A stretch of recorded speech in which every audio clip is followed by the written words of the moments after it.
Yeah, so all those guys were on the varsity high school hockey team. I was in 8th grade. It was the summer of 8th grade when I was going to be a freshman. So this guy Corey was their star player. He was their left winger, and I don't know why these guys used to just give me shit, and I just didn't take it a lot of the time, even though I was young and was supposed to. And in this game, like this kid was just talking shit. And I mean, he's a nice kid. We actually talked about it later, and he was cool about it, really. But he was, they were all getting ready for the season and stuff. It was going to be September, and they started kind of training in October.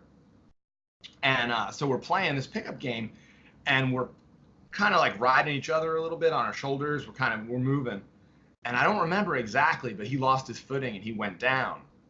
And it was rainy too, so it was just bad footing. It wasn't like I did anything fucked up, but he went down and he broke his shoulder. Wow, yeah. Yeah, so Brian Z, he was like the kind of the head of the goon squad. Just so our viewers know, we're talking about how badass ice hockey is. Yeah, these are my high school days. How Mike Tyson even likes to give props to how badass ice hockey is. Anyway, yes. I mean, every game you play, if you're playing for real, I'd say there's a 50% chance you're going to end up with some kind of injury if you're doing it right. Yeah, so Corey, I broke this fucker's arm. No, I don't mean to call him fucker. He's a good dude. But dude, those guys gave me such shit when I became a freshman, man. They were knocking me down left and right for breaking Corey's arm. Oh, wow. Shoulder, rather. Damn. Yeah, it got me in a lot of shit with a bunch of bullies. So, do you ever wish that you went to a different school? Man, I wish I went to like a mystery magic school or something. I mean, yeah, something like that. But I mean, it wasn't. I mean, nah, it was all right.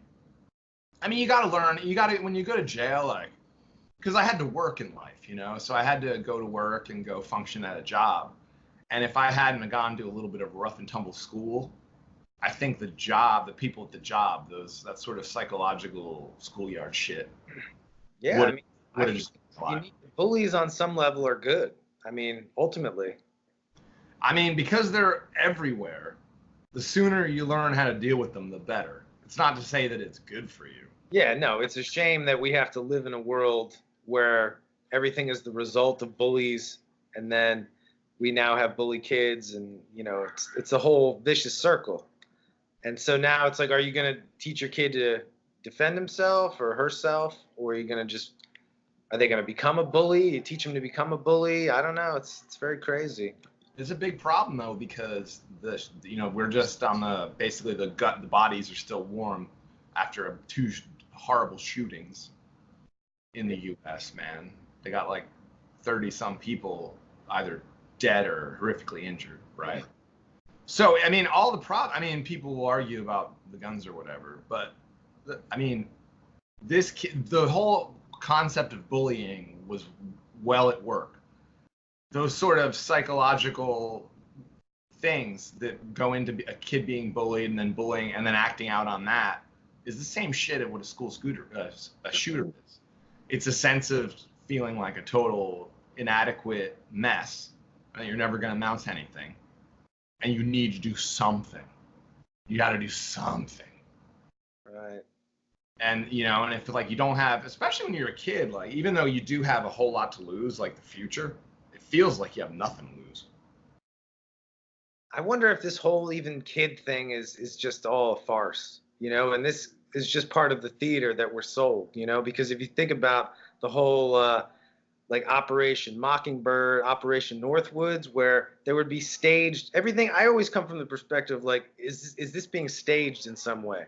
Because if the media is allowing it to go out there, then there's a good chance that the powers that be want it put out there. And so why was it even allowed to happen? You know what I mean?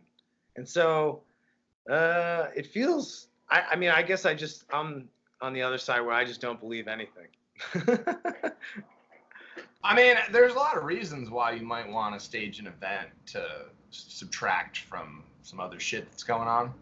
No, not even subtract, but just control, because this again is going to only inflame the whole divisive element that's going on already, where this is just, now they're going to demonize white guys with guns, and they're going to say, yeah, dude, I was reading all kinds of shit about it where it's, yeah, white supremacy is where they're the real terrorists, people that are basically anyone who's white. A white guy, you're a terrorist now.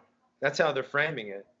And It has so nothing to do with they're amping up. They're amping up the whole racial divide, the whole gender divide. The division is just happening so, oh my God, aggressively at this point that it's disgusting, man. It just what it is, you know, whatever line you fall on it, I'll tell you, it's dehumanizing, and you can't argue about that.